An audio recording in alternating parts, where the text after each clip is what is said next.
ಇವಾಗ next concept objectives of supply chain management. ಏನಿದು main ಉದ್ದೇಶ ಅಂದ್ರೆ ಸಪ್ಲೈ ಚೈನ್ ಮ್ಯಾನೇಜ್ಮೆಂಟ್ ಅದ್ರ ಮೇನ್ ಉದ್ದೇಶ ಏನು ಅಂದ್ರೆ ಡೆಲಿವರ್ ದ ರೈಟ್ ಪ್ರಾಡಕ್ಟ್. ಅಂದ್ರೆ ನಾವು ಫಸ್ಟೇ ಶೂರ್ ಆಗಿರ್ಬೇಕು ನಾವು ಯಾವ ಪ್ರಾಡಕ್ಟ್ ನ ಕೊಡ್ತಾ ಇದೀವಿ ಅದು ಕಸ್ಟಮರ್ಗೆ ಬೇಕಾ ಬೇಡವಾ, ಕಸ್ಟಮರ್ ಈ ಪ್ರಾಡಕ್ಟ್ ಅನ್ನೇ ಆರ್ಡರ್ ಮಾಡಿದಾನ. ಇವಾಗ ನೀವು ಇವಾಗ ನೀವೇನ್ ಮಾಡಿರ್ತೀರ, ಯಾವ್ದಾದ್ರು ಒಂದು ಡ್ರೆಸ್ನ ಪಿಂಕ್ ಕಲರ್ ಡ್ರೆಸ್ನ ಆರ್ಡರ್ ಮಾಡಿದ್ದೆ ಅವನು ನಿಮ್ಗೆ ಪಿಂಕ್ ಕಲರ್ ಕಳಿಸ್ಬೇಕೇ ಹೊರ್ತು ನಿನಗೆ ಪಿಂಕ್ ಕಲರ್ ಚೆನ್ನಾಗಾಗಲ್ಲ ಬ್ಲೂ ಕಲರ್ ಹಾಕು ಅಂತ ಕಳ್ಸೋ ಹಾಗಿಲ್ಲ. ಅಂದ್ರೆ ಕಸ್ಟಮರ್ ಏನ್ ಕೇಳ್ತಾನೋ ಅದನ್ನ ಮಾತ್ರ ಕೊಡ್ಬೇಕು, ಬೇರೆದನ್ನ ಕೊಡೋ ಹಾಗಿಲ್ಲ. Next deliver at the right time. ಏನು ಇವಾಗ ನಾನು ನಿಮ್ಗೆ ಹೇಳ್ದೆ ರೈಟ್ ಪ್ರಾಡಕ್ಟ್ ಅಂದ್ರೆ ನೀವ್ ಏನು ಪ್ರಾಡಕ್ಟ್ ನ ಆರ್ಡರ್ ಮಾಡಿರ್ತೀರೋ ಅದೇ ಪ್ರಾಡಕ್ಟ್ ನ ಕೊಡ್ಬೇಕು. ಹಾಗೇನೆ ರೈಟ್ ಟೈಮ್ಗೆ ಡೆಲಿವರ್ ಮಾಡ್ಬೇಕು. ಇವಾಗ ಅವರೊಂದು ಪ್ಲಾನ್ ಮಾಡ್ಕೊಂಡಿರ್ತಾರೆ, ಈಗ ನಾಳೆ ಬರುತ್ತಪ್ಪ. ಈಗ ಎಷ್ಟೊಂದ್ ಸತಿ ಏನಾಗುತ್ತೆ ಅಂದ್ರೆ ಹಬ್ಬದ ಟೈಮಲ್ಲಿ ಡ್ರೆಸ್ ಎಲ್ಲಾನು ವಿತಿನ್ 1 ಡೇ ಡೆಲಿವರ್ ಆಗುತ್ತೆ ಅಮೆಝಾನ್ ಅಲ್ಲಿ ಅಂತ ಹೇಳ್ಬಿಟ್ಟು ಆರ್ಡರ್ ಮಾಡಿರ್ತಾರೆ. ಇವಾಗ ಹಬ್ಬ ಇದೆ ಅಂತ ಆರ್ಡರ್ ಮಾಡಿರ್ತಾನೆ, ಅವನೇನಾದ್ರು ಹಬ್ಬ ಮುಗಿಸಿದ್ಮೇಲೆ ಏನಾದ್ರು ಪ್ರಾಡಕ್ಟ್ ಕೊಟ್ರೆ ಆಗಲ್ಲ ಅಲ್ವಾ. ಹಾಗೇನೆ ಏನು ಆರ್ಡರ್ ಮಾಡಿರ್ತಾರೋ ಅದನ್ನ ರೈಟ್ ಟೈಮ್ಗೆ ಡೆಲಿವರ್ ಮಾಡಬೇಕು. Customer should get the product when they need it without delay. ಅಂದ್ರೆ ಅವ್ರಿಗೆ ಅವಶ್ಯಕತೆ ಇದ್ದಾಗ ಪ್ರಾಡಕ್ಟ್ ನ ಕೊಡ್ಬೇಕೇ ಹೊರ್ತು ಅವಶ್ಯಕತೆ ಇಲ್ಲದೆ ಇದ್ದಾಗ ಕೊಡಬಾರ್ದು. Next deliver to the right place. Product should reach the customers location. Correct location ಏನು, ಡೆಲಿವರ್ ಟು ರೈಟ್ ಪ್ಲೇಸ್ ಅಂದ್ರೆ ಯಾವ ಪ್ಲೇಸ್ ಯಾವ ಲೊಕೇಶನ್ ಹಾಕಿರ್ತೀವೋ ಅದೇ ಲೊಕೇಶನ್ಗೆ ಕೊಡ್ಬೇಕು. ಓಕೆನಾ. ಅಂಗಡಿ ಆಗಿರ್ಲಿ, ಈಗ ನೀವು ನೋಡಿರ್ತೀರ ಅನ್ಸುತ್ತೆ ಶಾಪ್, ಆಫೀಸಾ, ಹೋಮಾ ಅಂತೆಲ್ಲ ಕೇಳುತ್ತೆ ಅಲ್ವಾ. ಸೊ ಏನಿದೆಯೋ ಅದನ್ನ ಸೆಲೆಕ್ಟ್ ಮಾಡ್ಕೊಂಡು ಅದೇ ಅಡ್ರೆಸ್ಗೆ ನಾವು ಡೆಲಿವರ್ ಮಾಡ್ಬೇಕೇ ಹೊರ್ತು, ಈಗ ನೀವು ನೋಡಿರ್ತೀರ ಅನ್ಸುತ್ತೆ ಡೆಲಿವರ್ ಮಾಡ್ತಾರಲ್ಲ ಅವೇನಾದ್ರು ನಿಮ್ಗೆ ಈ ಕಡೆ ಗೌರ್ಮೆಂಟ್ ಸ್ಕೂಲ್ಗೆ ಬನ್ನಿ ಮೇನ್ ರೋಡ್ ಹತ್ರ ಬನ್ನಿ ಅಂತ ಹೇಳ್ತಾರ, ಇಲ್ಲ ತಾನೇ ನಿಮ್ ಮನೆ ಹತ್ರನೇ ತಗೊಬಂದು ಡೆಲಿವರ್ ಮಾಡ್ತಾರೆ. ನೆಕ್ಸ್ಟ್ ರೆಡ್ಯೂಸ್ ಕಾಸ್ಟ್ ನ ರೆಡ್ಯೂಸ್ ಮಾಡ್ಬೇಕು. ಈಗ ಏನಾದ್ರು ಒಂದು ಪ್ರಾಡಕ್ಟ್ ಪ್ರೈಸ್ ಕಮ್ಮಿ ಇದ್ದಾನೆ ತಾನೇ ಪರ್ಚೇಸ್ ಮಾಡೋದು, ಜಾಸ್ತಿ ಇದ್ದ ಪರ್ಚೇಸ್ ಮಾಡಲ್ಲ. ಇವಾಗ ಕಾಸ್ಟ್ ನ ಹೇಗ್ ರೆಡ್ಯೂಸ್ ಮಾಡ್ಬೇಕಂದ್ರೆ ಈಗ ಟ್ರಾನ್ಸ್ಪೋರ್ಟೇಷನ್ ಇಂದ ಇರ್ಬೋದು, ಇಲ್ಲಾಂದ್ರೆ ಸ್ಟೋರೇಜ್ ಇಂದ. ಸೊ ಇದೆಲ್ಲ ಯೂಸ್ ಮಾಡ್ಕೊಂಡು ಏನ್ ಮಾಡ್ಬೇಕು, ಪ್ರಾಡಕ್ಟ್ ರೇಟ್ ನ ಚೀಪರ್ ಮಾಡ್ಬೇಕು. ಚೀಪ್ ರೇಟ್ ಅಲ್ಲಿ ಕೊಟ್ಟರೆ ಜಾಸ್ತಿ ಪರ್ಚೇಸ್ ಮಾಡ್ತಾರೆ. ಹೇಗ್ ಕೊಡೋದು ಅಂತ ಪ್ಲಾನ್ ಮಾಡ್ಕೋಬೇಕು. ಇವಾಗ ಯಾವ ತರ ಪ್ಲಾನು ಅಂದ್ರೆ ಇಲ್ಲಿ ನೋಡಿ, ಇವಾಗ ಡೆಲ್ಲಿಯಿಂದ ನಾವೇನೋ ಒಂದು ಇಂಪೋರ್ಟ್ ಮಾಡ್ಕೋತೀವಿ ಅನ್ಕೊಳ್ಳಿ. ಇಂಪೋರ್ಟ್ ಏನ್ ಮಾಡ್ಕೊಂಡಿರ್ತೀವಿ, ಯಾವ್ದೋ ಒಂದು 100 ಯೂನಿಟ್ ನ ಇಂಪೋರ್ಟ್ ಮಾಡ್ಕೊಂಡಿರ್ತೀವಿ. ಸೊ ಅವಾಗ ನಮ್ಗೆ 10,000 ಖರ್ಚಾಗಿರುತ್ತೆ. ಅದೇನೆ ನಾನು 1000 ಯೂನಿಟ್ ನ ಇಂಪೋರ್ಟ್ ಮಾಡ್ಕೊಂಡು ನನ್ಗೆ 10,000 ತಾನೇ ಗಾಡಿ ಡೀಸೆಲ್ ಚಾರ್ಜಸ್ ಅಷ್ಟೇ ಆಗುತ್ತೆ ತಾನೇ, ಕಮ್ಮಿ ಆಗುತ್ತಾ? ಈಗ ಕಮ್ಮಿ ಇಂಪೋರ್ಟ್ ಮಾಡ್ಕೊಂಡೆ ಕಮ್ಮಿ ಆಗುತ್ತೆ, ಜಾಸ್ತಿ ಮಾಡಿದ್ರೆ ಜಾಸ್ತಿ ಆಗುತ್ತೆ? ಇಲ್ಲ. ನೀವು 100 ಯೂನಿಟ್ ನ ಯಾವ ಗಾಡಿಲಿ ಎತ್ತಾಕೋ ಬರ್ತೀವೋ 1000 ಯೂನಿಟ್ ಅದಲ್ಲೇ ಸ್ಪೇಸ್ ಇರುತ್ತಲ್ವಾ. ಸೊ ನೀವು ಒಟ್ಟಿಗೆ ತರ್ಸ್ಕೊಬಿಟ್ರೆ ಅವಾಗ ನಿಮ್ಗೆ ಜಾಸ್ತಿ ಕಾಸ್ಟ್ ಬೀಳಲ್ಲ. ಇವಾಗ ಅದೇನೆ 1000 ಯೂನಿಟ್ ನ ತರ್ಸ್ಕೊಳ್ಳೋದು ಬೆಸ್ಟ್, ಇಲ್ಲಾಂದ್ರೆ 100 ಯೂನಿಟ್ಸ್ 10 ಟೈಮ್ಸ್ ತರ್ಸ್ಕೊಳ್ಳೋದು ಬೆಸ್ಟಾ? ಸೊ ಕಾಸ್ಟ್ ನಿಮ್ಗೆ ಎಷ್ಟು ಬೀಳುತ್ತೆ, ಓಕೆನಾ. ಸೊ ಅದನ್ನ ನೋಡ್ಕೋಬೇಕು. ಸೊ ಅದರಿಂದ ಕಾಸ್ಟ್ ನ ರಿಡ್ಯೂಸ್ ಮಾಡ್ಕೋಬೇಕು. Next improve product quality. Product quality ಸಖತ್ತಾಗೂ ಇರಬೇಕು, ಕಮ್ಮಿ ರೇಟಲ್ಲೂ ಇರಬೇಕು. ಸೊ ಹಿಂಗ್ ಮಾಡಿದಾಗ ಮತ್ತೆ ಯಾವುದೇ ರೀತಿ ಡಿಫೆಕ್ಟ್ ಪ್ರಾಡಕ್ಟ್ ಇರಬಾರ್ದು. ಮತ್ತೆ ಯಾವುದೋ ಒಂದು 1,500 ಸೀರೆ ಕೇಳಿದ್ರೆ 500 ಸೀರೆನ ಕಳಿಸ್ಬಾರ್ದು. ಇವು ಏನ್ ಕೇಳಿರ್ತಾರೋ ಅದೇ ತರದ್ದು ಪ್ರಾಡಕ್ಟ್ ನ ಕ್ವಾಲಿಟಿ ಜೊತೆ ಕಳಿಸ್ಕೊಡ್ಬೇಕು. ಓಕೆನಾ. Fast movement of goods. ಏನು ಫಾಸ್ಟ್ ಮೂವ್ಮೆಂಟ್ ಆಫ್ ಗೂಡ್ಸ್ ಹೇಗಂದ್ರೆ ಈಗ move materials quickly from supplier. ಈಗ ಯಾವ್ದೋ ಒಂದು ಗೂಡ್ಸ್ ಬೇಕು ಅನ್ಕೊಳ್ಳಿ, ಇವಾಗೆಲ್ಲ ನೀವು ನೋಡಿರ್ತೀರ ಅನ್ಸುತ್ತೆ ಮೈಸೂರ್ ಸಿಲ್ಕ್ ಸ್ಯಾರಿ ಇರ್ಬೋದು, ಅದೆಲ್ಲ ತುಂಬಾ ಓಡ್ತಾ ಇದೆ ಆಯ್ತಾ. ಅದೇನೆ ಫಸ್ಟ್ ಕಾಪಿ ಸೆಕೆಂಡ್ ಕಾಪಿ ಅಂತೆಲ್ಲಾನು ಭವ್ಯ ಗೌಡ ಅದು ಇದು ಅಂತೆಲ್ಲಾನು ಸೇಲ್ ಮಾಡ್ತಿದಾರೆ ನೋಡಿ ಇನ್ಸ್ಟಾದಲ್ಲೆಲ್ಲ.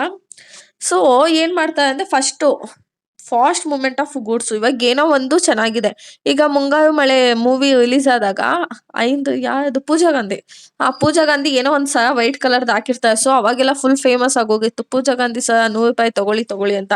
ಸೊ ಟ್ರೆಂಡ್ ಇದ್ದಾಗ ಅದನ್ನ ಬೇಗ ಮಾಡ್ಬಿಡ್ಬೇಕು. ಆ ಟ್ರೆಂಡ್ ಮುಗಿಯೋಷ್ಟೊತ್ತಿಗೆ ಆ ಪ್ರಾಡಕ್ಟ್ ನ ಕಸ್ಟಮರ್ ಹತ್ರ ರೀಚ್ ಮಾಡಿಸ್ಬಿಡ್ಬೇಕು. ಸೊ ರೀಚ್ ಆಗ್ಬೇಕಂದ್ರೆ ಏನ್ ಮಾಡ್ಬೇಕು, ಸಪ್ಲೈಯರ್ ಬೇಗ ಬೇಗ ಮೆಟೀರಿಯಲ್ ಕೊಡ್ಬೇಕು, ಫ್ಯಾಕ್ಟ್ರಿಲಿ ಬೇಗ ಮ್ಯಾನುಫ್ಯಾಕ್ಚರ್ ಆಗ್ಬೇಕು, ಆಮೇಲೆ ಹೋಲ್ಸೇಲರ್ ರಿಟೇಲರ್ಗೆ ರೀಚ್ ಆಗ್ಬೇಕು, ಆಮೇಲೆ ಕಸ್ಟಮರ್ಗೆ ರೀಚ್ ಆಗ್ಬಿಡ್ಬೇಕು. ಅರ್ಥ ಆಗ್ತಿದೆ ಅಲ್ವಾ. Fast movement of goods. ಏನೋ ಒಂದು ಚೆನ್ನಾಗಿ ಓಡ್ತಿರುತ್ತೆ ಅನ್ಕೊಳ್ಳಿ. ಫಾರ್ ಎಕ್ಸಾಂಪಲ್ ಇವಾಗ ಏನ್ ಟ್ರೆಂಡಿಂಗ್ ಅಲ್ಲಿ ಇದೆ, ಕರಂಗಲಿ ಮಾಲ ನೀವು ಗೊತ್ತಿರುತ್ತೆ ಅನ್ಸುತ್ತೆ. ನಾನ್ ನೋಡ್ದಂಗ್ ತುಂಬಾ ಜನ ಯೂಸ್ ಮಾಡ್ತಿದ್ದಾರೆ. ಇದಕ್ಕಿಂತ ಮುಂಚೆ ಜನರಿಗೆ ಗೊತ್ತಿರ್ಲಿಲ್ಲ. ಆದ್ರೆ ಇವಾಗ ಏನಾಗಿದೆ ಅಂದ್ರೆ ಸೆಲೆಬ್ರಿಟಿಗಳು ಹಾಕೋತಾರೆ, ನೀವು ತಗೊಳ್ಳಿ ನಿಮಗೆ ದೃಷ್ಟಿ ಆಗಲ್ಲ ಅಂತೆಲ್ಲ. ಸೊ ಏನಾಗ್ತಿದೆ, ಜಾಸ್ತಿ ಜನ ಅದನ್ನ ಪರ್ಚೇಸ್ ಮಾಡ್ತಿದ್ದಾರೆ. ಜಾಸ್ತಿ ಜನ ಪರ್ಚೇಸ್ ಮಾಡ್ತಿದ್ದಾರೆ ಅಂದ್ರೆ ಅವ್ರ ಮ್ಯಾನುಫ್ಯಾಕ್ಚರಿಂಗು ಜಾಸ್ತಿ ಆಗ್ತಿದೆ ಅವ್ರಿಗೆ. ಆಯ್ತಾ? Fast movement of goods. Next reduce waste. ಏನ್ ವೇಸ್ಟ್‌ನ ರಿಡ್ಯೂಸ್ ಮಾಡ್ಬೇಕು? ಏನ್ ಮಾಡ್ಬೇಕು, ಜಾಸ್ತಿ ಸ್ಟಾಕನ್ನ, ಡ್ಯಾಮೇಜಸ್‌ನ, ಅನ್ನೆಸೆಸರಿ ಇರೋದನ್ನೆಲ್ಲಾನು ನಾವು ತಗೋಬಾರ್ದು. ಜಾಸ್ತಿ ವೇಸ್ಟೇಜ್‌ನ ಕಮ್ಮಿ ಮಾಡ್ಕೊಳ್ಬೇಕು. Next increase customer satisfaction. Customer should feel happy with fast service and good product. Customer ಯಾವಾಗ ಖುಷಿ ಆಗ್ತಾರೆ? ಒಂದು ಬೇಗ ಇದು ಕೊಡ್ಬೇಕು, ಏನು ಫಾಸ್ಟ್ ಸರ್ವಿಸು. ಇವತ್ತು ಆರ್ಡರ್ ಮಾಡಿದ್ರೆ ನಾಳೆನೇ ಡೆಲಿವರ್ ಆಗ್ಬಿಡ್ಬೇಕು. ಕಮ್ಮಿ ರೇಟಲ್ಲಿ ಇರಬೇಕು, ಡಿಸ್ಕೌಂಟ್ ಇರಬೇಕು, ಕಾಯಿನ್ಸ್ ಇರುತ್ತೆ ಗೊತ್ತಾ? ಕಾಯಿನ್ಸ್ ಎಲ್ಲ ಯೂಸ್ ಆಗಿ ಆ ಪ್ರಾಡಕ್ಟ್ ತುಂಬಾ ಚೀಪ್ ಆಗಿರ್ಬೇಕು, ಚೀಪ್ ಪ್ರೈಸ್ ಅಲ್ಲಿ ಇರ್ಬೇಕು, ಅದ ಕ್ವಾಲಿಟಿ ಮತ್ತೆ ಸಖತ್ತಾಗಿರ್ಬೇಕು. ಸೊ ಹಿಂಗ್ ಮಾಡಿದ್ರೆ ಏನಾಗುತ್ತೆ, ಕಸ್ಟಮರ್ಗೆ ಫುಲ್ ಖುಷಿ ಆಗುತ್ತೆ. Next best better coordination. ಏನ್ ಕೋಆರ್ಡಿನೇಷನ್ ಯಾರ ಜೊತೆ ಇರಬೇಕು? ಗಂಡ ಹೆಂಡತಿ ಜೊತೆ ಅಲ್ಲ. Supplier, manufacturer, distributor and retailer should work together smoothly. ಅಂದ್ರೆ ಇಷ್ಟು ಜನನು ಪ್ರಾಪರ್ ಆಗಿ ಕೆಲಸ ಮಾಡಿದ್ರೇನೆ ಒಂಥರ ಕ್ಲೀನ್ ಆಗಿ ಮೂವ್ ಆಗೋದು. Next increase companies profit.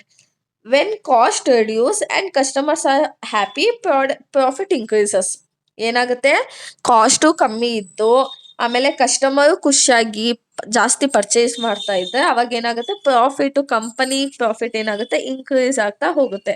So ಇದಿಷ್ಟು ಏನು objectives of supply chain management. ಏನೋ deliver the right product, deliver at the right time, deliver to the right place, reduce cost, improve product quality, fast movement of goods, reduce waste, increase customer satisfaction, better coordination, increase companies profit. ಈಗ next concept ನೋಡೋಣ. Next concept components of supply chain. ಏನು main components ಅಂದ್ರೆ 4 components ಬರುತ್ತೆ: suppliers, manufacturer, distributor, retailers. ಓಕೆನಾ? ಇವಾಗ one by one. Supplier ಅಂದ್ರೆ ಯಾರು? ಹೂ gives raw material. ನೀವೇನಾದ್ರೂ ಒಂದು ಮ್ಯಾನುಫ್ಯಾಕ್ಚರ್ ಮಾಡಬೇಕು ಅಂದಾಗ ರಾ ಮೆಟೀರಿಯಲ್, ಇವಾಗ ಫಾರ್ ಎಕ್ಸಾಂಪಲ್ ನೀವು ಒಂದು ಶರ್ಟ್‌ನ, ಒಂದು ಬಟ್ಟೆನ ಹೊಲಿತೀರ, ಒಂದು ಗೌನನ್ನ ಹೊಲಿತೀರ ಅಂತ ಅನ್ಕೊಳ್ಳಿ. ಸೊ ಗೌನನ್ನ ಹೊಲಿಬೇಕಂದ್ರೆ ಏನೇನ್ ಬೇಕು ನಿಮ್ಗೆ? ಫ್ಯಾಬ್ರಿಕ್ ಬೇಕಾಗುತ್ತೆ, ಅದಕ್ಕೆ ಸ್ಟೋನ್ ವರ್ಕ್ ಮಾಡಕ್ಕೆ ಸ್ಟೋನು, ಒಂದು ಥ್ರೆಡ್ ಬೇಕು, ನಿಮ್ಗೆ ಮಿಷಿನ್ ಬೇಕು, ಬಟ್ಟೆ ಹೊಲಿಯೋದಕ್ಕೆ ಟೈಲರಿಂಗ್ ಮಿಷಿನ್ ಬೇಕು, ದಾರ ಬೇಕು, ಸಿಸರ್ ಬೇಕು ಅಲ್ವಾ? ಸಿಸರ್ ಬೇಕು, ಇನ್ನೆಂತ ಬೇಕು?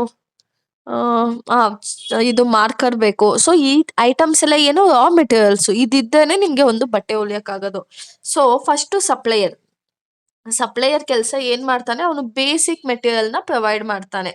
ಏನೋ supplier provide the basic materials needed to make a product. Basic material. ಇವಾಗ ನಾನೊಂದು ಬಿಸ್ಕೆಟನ್ನ ಮ್ಯಾನುಫ್ಯಾಕ್ಚರ್ ಮಾಡ್ಬೇಕಂತ ಇರ್ತೀನಿ ಅನ್ಕೊಳ್ಳಿ. ಈಗ ಬಿಸ್ಕೆಟ್‌ನ ಮ್ಯಾನುಫ್ಯಾಕ್ಚರ್ ಮಾಡ್ಬೇಕಂದ್ರೆ ನಾನು ಸಪ್ಲೈಯರ್ ಕಡೆಯಿಂದ ಏನೇನ್ ಕಲೆಕ್ಟ್ ಮಾಡ್ಕೋಬೇಕು? ಒಂದು ಗೋಧಿ, ಸಕ್ಕರೆ, ಆಯಿಲು ಮತ್ತೆ ಪ್ಯಾಕಿಂಗ್ ಮೆಟೀರಿಯಲ್ಸು. ಓಕೆನಾ? ಇವಾಗ ಬಿಸ್ಕೆಟ್ ಮಾಡ್ಬಿಟ್ಟು ನಾವು ಮಾಮೂಲಿ ಕವರಲ್ಲಿ, ಏನದು, ಅಂಗಡಿಲೆಲ್ಲ ಸಕ್ಕರೆ ಒಂದ್ ಕವರಲ್ಲಿ ಕಟ್ಕೊಡ್ತಾರೆ ಗೊತ್ತಾ? ಆ ತರ ಕವರ್ ಕಟ್ಕೊಡೋದಕ್ಕಾಗತ್ತಾ ಬಿಸ್ಕೆಟು? ಇಲ್ಲ. ಸೊ ಏನ್ ಮಾಡ್ಬೇಕು? ಸೊ ಪ್ಯಾಕಿಂಗ್ ಮೆಟೀರಿಯಲ್ಸ್ ಕೂಡ ನಮಗೆ ಬೇಕಾಗುತ್ತೆ. ಸಪ್ಲೈಯರ್ ಏನ್ ಮಾಡ್ತಾನೆ? ಬೇಸಿಕ್ ರಾ ಮೆಟೀರಿಯಲ್ಸ್‌ನ ಪ್ರೊವೈಡ್ ಮಾಡೋಂಥವ್ನು. ಓಕೆನಾ? ಅವನನ್ನ ನಾವು ಸಪ್ಲೈಯರ್ ಅಂತ ಹೇಳ್ತೀವಿ. ನೆಕ್ಸ್ಟ್ ಮ್ಯಾನುಫ್ಯಾಕ್ಚರ್ ಮಾಡೋನು ಯಾರು? ಹೂ ಮೇಕ್ಸ್ ದ ಪ್ರಾಡಕ್ಟ್. ಪ್ರಾಡಕ್ಟ್‌ನ ಯಾರು ಮ್ಯಾನುಫ್ಯಾಕ್ಚರ್ ಮಾಡ್ತಾನೋ ಅವನಿಗೆ ನಾವು ಮ್ಯಾನುಫ್ಯಾಕ್ಚರರ್ ಅಂತ ಹೇಳ್ತೀವಿ. Manufacturer takes the raw material and produce the final product in factories. ಏನ್ ಮಾಡ್ತಾನವನು? ಮ್ಯಾನುಫ್ಯಾಕ್ಚರರ್ ರಾ ಮೆಟೀರಿಯಲ್ಸ್‌ನ ಕಲೆಕ್ಟ್ ಮಾಡಿ ಫೈನಲ್ ಪ್ರಾಡಕ್ಟ್‌ನ ಪ್ರೊಡ್ಯೂಸ್ ಮಾಡ್ತಾನೆ. ಇವಾಗ ನಾನೇನಂದೆ, ಬಿಸ್ಕೆಟ್‌ನ ಮ್ಯಾನುಫ್ಯಾಕ್ಚರ್ ಮಾಡೋದಕ್ಕೆ ಸಪ್ಲೈಯರ್ ಕಡೆಯಿಂದ ಇವಾಗ ಗೋಧಿ, ಸಕ್ಕರೆ, ಆಯಿಲು ಇದಿಷ್ಟನ್ನು ಪ್ಯಾಕಿಂಗ್ ಮೆಟೀರಿಯಲ್ಸ್‌ನ ಕಲೆಕ್ಟ್ ಮಾಡ್ಕೊಂಡಿದೀವಿ. ಈಗ ಮ್ಯಾನುಫ್ಯಾಕ್ಚರರ್ ಏನ್ ಮಾಡ್ತಾನೆ? ಇಂಗ್ರೀಡಿಯೆಂಟ್ಸ್‌ನೆಲ್ಲ ಮಿಕ್ಸ್ ಮಾಡ್ತಾನೆ. ಏನು ಅದು ಇದು ಹಳುಮುಳು ತಗೊಂಡಿದ್ನಲ್ಲ ಅದನ್ನೆಲ್ಲ ಇಂಗ್ರೀಡಿಯೆಂಟ್ಸ್‌ನ ಮಿಕ್ಸ್ ಮಾಡ್ತಾನೆ. ಆಮೇಲೆ ಬೇಕ್ ಮಾಡ್ತಾನೆ. ಬಿಸ್ಕೆಟ್‌ನ ಏನ್ ಮಾಡ್ತಾನೆ? ಓವೆನ್ ಅಲ್ಲಿ ಬೇಕ್ ಮಾಡ್ತಾನೆ. ಆಮೇಲೆ ಅದನ್ನ ಪ್ಯಾಕ್ ಮಾಡ್ತಾನೆ. ಅಂಡ್ ಅವಾಗೇನಾಗುತ್ತೆ, ಎಲ್ಲ ಪ್ಯಾಕಿಂಗ್ ಎಲ್ಲ ಆದ್ಮೇಲೆ ಅದು ರೆಡಿ ಆಗುತ್ತೆ ಸೇಲ್ ಮಾಡೋದಕ್ಕೆ. Manufacturer take the raw material and produce the final product in factories. ಓಕೆನಾ? ರಾ ಮೆಟೀರಿಯಲ್‌ನ ತಗೊಂಡು ಅದನ್ನ ಫಿನಿಶ್ಡ್ ಗೂಡ್ಸ್ ಆಗಿ ಮಾಡಿ. ಇವಾಗ ನೋಡಿ, ಏನ್ ಮಾಡ್ದ ಬಿಸ್ಕೆಟ್ ಅಲ್ಲಿ ಬೇಕಾಗಿರೋ ಐಟಮ್ಸ್ ಎಲ್ಲ ಹಾಕಿ ಕಲಸಿ ಓವೆನ್ ಅಲ್ಲಿ ಇಟ್ಟಿ ಬಿಸ್ಕೆಟ್ ಆಯ್ತು. ಆಮೇಲೆ ಅದನ್ನ ಪ್ಯಾಕಿಂಗು ಮಾಡಿ ಒಂದು ಬಾಕ್ಸ್ಗೆ ಹಾಕಿ ರೆಡಿ ಮಾಡಿ ಇಟ್ಟಿದ್ದಾನೆ. ಆಯ್ತಾ, ಮ್ಯಾನುಫ್ಯಾಕ್ಚರ್ ಕೆಲಸ ಮುಗೀತು. Next distributor. ಡಿಸ್ಟ್ರಿಬ್ಯೂಟರ್ ಅಂದ್ರೆ ಯಾರು? ಹೂ ಸಪ್ಲೈಸ್ ದ ಲಾರ್ಜ್ ಕ್ವಾಂಟಿಟಿ. ಏನ್ ಮಾಡ್ತಾನೆ ಡಿಸ್ಟ್ರಿಬ್ಯೂಟರ್? ಏನ್ ಮಾಡ್ತಾನೆ, ಬಲ್ಕ್ ಆಗಿ ಪ್ರಾಡಕ್ಟ್ ನ ಬೈ ಮಾಡ್ತಾನೆ. ಆಯ್ತಾ, ಏನ್ ಮಾಡ್ತಾನ ಅವನು ಡಿಸ್ಟ್ರಿಬ್ಯೂಟರು? ಮ್ಯಾನುಫ್ಯಾಕ್ಚರ್ ಕಡೆಯಿಂದ ಬಲ್ಕ್ ಆಗಿ ಪ್ರಾಡಕ್ಟ್ ನ ಪರ್ಚೇಸ್ ಮಾಡಿ ಅದನ್ನ ಶಾಪ್ಗೆ ಸಪ್ಲೈ ಮಾಡ್ತಾನೆ. ಈಗ ನಾನು ಬಿಸ್ಕೆಟ್ ಅಂತ ಹೇಳಿದ್ನಲ್ಲ, 1000 ಬಿಸ್ಕೆಟ್ ನ ಕಲೆಕ್ಟ್ ಮಾಡ್ಕೊಂಡು ಫುಲ್ ಬಾಕ್ಸ್ನ ಅವ್ನು ಏನ್ ಮಾಡ್ತಾನೆ, ಚಿಕ್ಕ ಚಿಕ್ಕ ಅಂಗಡಿಗಳಿಗೆಲ್ಲ ಹೋಗ್ಬಿಟ್ಟು ಸಪ್ಲೈ ಮಾಡ್ತಾನೆ. ಆಯ್ತಾ, next retailers. Shop that sales to customer. ಏನು, ಇವಾಗ ಮ್ಯಾನುಫ್ಯಾಕ್ಚರ್ ಏನ್ ಮಾಡ್ದ, ಸಾರಿ ಡಿಸ್ಟ್ರಿಬ್ಯೂಟರ್ ಏನ್ ಮಾಡ್ದ, ಬಲ್ಕ್ ಆಗಿ ತಗೊಬಂದು ಚಿಕ್ಕ ಚಿಕ್ಕ ಅಂಗಡಿಗಳಿಗೆ ಹಾಕದ್ನಲ್ವಾ. ರಿಟೇಲರು ಆ ಚಿಕ್ಕ ಅಂಗಡಿ ಅವನು ಏನ್ ಮಾಡ್ತಾನೆ, ಅದನ್ನ ಕಸ್ಟಮರ್ಗೆ ಸೇಲ್ ಮಾಡ್ತಾನೆ. Retailer are the shop where customer directly buy the product. ಈಗ ನಿಮ್ಗೆ ಏನಾದ್ರು ಒಂದು ಚಾಕ್ಲೇಟ್ ಬೇಕು ಅಂದ್ರೆ ನೀವು ಹೋಲ್ಸೇಲ್ ಹತ್ತನೋ ಇಲ್ಲಾಂದ್ರೆ ಮ್ಯಾನುಫ್ಯಾಕ್ಚರ್ ಹತ್ತನೋ ಇಲ್ಲ ಡಿಸ್ಟ್ರಿಬ್ಯೂಟರ್ ಹತ್ತನೋ ಹೋಗಲ್ಲ ಒಂದೇ ಒಂದು ಚಾಕ್ಲೇಟ್ ಪರ್ಚೇಸ್ ಮಾಡೋದಕ್ಕೆ. ಅವಾಗ ಏನ್ ಮಾಡ್ತೀರ ನೀವು, ಮಾಮೂಲಿ ರಿಟೇಲರ್ ಹತ್ರ ಹೋಗ್ಬಿಟ್ಟು ಒಂದು ಚಾಕ್ಲೇಟ್ನ ಪರ್ಚೇಸ್ ಮಾಡ್ತೀರ ಅಲ್ವಾ. ಈಗ ಸೂಪರ್ ಮಾರ್ಕೆಟ್ ಇರ್ಬೋದು, ಇವಾಗ ನಾವು ಅವಾಗಲೇ ಬಿಸ್ಕೆಟ್ ಎಕ್ಸಾಂಪಲ್ ಕೊಟ್ವಿ. ಈ ಬಿಸ್ಕೆಟ್ ಎಲ್ಲ ಎಲ್ಲಿ ತಗೊಂಡೋಗಿ ಹಾಕ್ತಾನೆ? ಸೂಪರ್ ಮಾರ್ಕೆಟು ಇಲ್ಲ ಬೇಕರಿಗಳಿಗಿರ್ಬೋದು. ಸೊ ಅಲ್ಲೆಲ್ಲ ಹಾಕ್ತಾನೆ. ಸಿಂಪಲ್ ಆಗಿ ಹೇಳ್ಬೇಕು ಅಂದ್ರೆ ಫಸ್ಟ್ ಸಪ್ಲೈಯರ್ ಬರ್ತಾನೆ, ರಾ ಮೆಟೀರಿಯಲ್ ನ ಸಪ್ಲೈ ಮಾಡ್ತಾನೆ. ಮ್ಯಾನುಫ್ಯಾಕ್ಚರ್ ಏನ್ ಮಾಡ್ತಾನೆ, ಮೆಟೀರಿಯಲ್ ನ ತಗೊಂಡು ಒಂದು biscuit for example finished goods ಆಗಿ ಮಾಡ್ತಾನೆ. ಆಮೇಲೆ ಡಿಸ್ಟ್ರಿಬ್ಯೂಟರ್ ಏನ್ ಮಾಡ್ತಾನೆ, ಅಲ್ಲಿಂದ ಜಾಸ್ತಿ 1000 ಬಿಸ್ಕೆಟ್ ಪ್ಯಾಕೆಟ್ ನ ಬರ್ತಾನೆ, ತಗೊಬಂದು ಚಿಕ್ಕ ಚಿಕ್ಕ ಅಂಗಡಿಗೆ ಸೇಲ್ ಮಾಡ್ತಾನೆ. ನೆಕ್ಸ್ಟ್ ರಿಟೈಲರ್ ಏನ್ ಮಾಡ್ತಾನೆ, ಅದನ್ನೆಲ್ಲಾನು ತಗೊಂಡು ಕಸ್ಟಮರ್ಗೆ ಕೊಡ್ತಾನೆ. ಕಸ್ಟಮರ್ ಫೈನಲ್ ಆಗಿ ಅದನ್ನ ತಗೋತಾನೆ. ಸೊ ಇದಿಷ್ಟು components of supply chain management.